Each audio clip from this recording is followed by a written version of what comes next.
Habang naglakad-lakad ako sa dagat, nagulat ako. Ang dami ba namang mga maliliit na durian dito na nahulog sa dagat? Hindi ko alam kung bakit may mga durian, wala namang puno ng durian na tumubo dito. Isa-isa ko itong kinuha dahil kakainin ko ito mamaya. Paborito ko pa naman talaga ang durian. Medyo maamoy nga lang, pero masarap. Para talagang sinadyang ilagay sa dagat itong mga bunga ng durian. Sino naman kaya ang may mabuting loob ang maglagay nito dito? Buti at hindi ko naapakan, pero hindi pa naman malalaki ang mga tinik. Parang mga bagong sibol pa lang na mga bulbul na tumutubo. So ayos lang. Kayo ba ay kumakain rin ng durian? Ano yung first reaction ninyo nung unang tikim pa lang?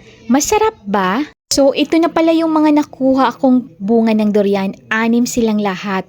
At ang liliit. Siguro kulang pa ito sa edad, no? Feeling ko negosyante ang may-ari nito. Isasakay siguro ito sa bangka pero nahulog. Pero buti na rin lang at nahulog. At least may isang tao na naman ang mabubusog sa katangahan nila, 'di ba?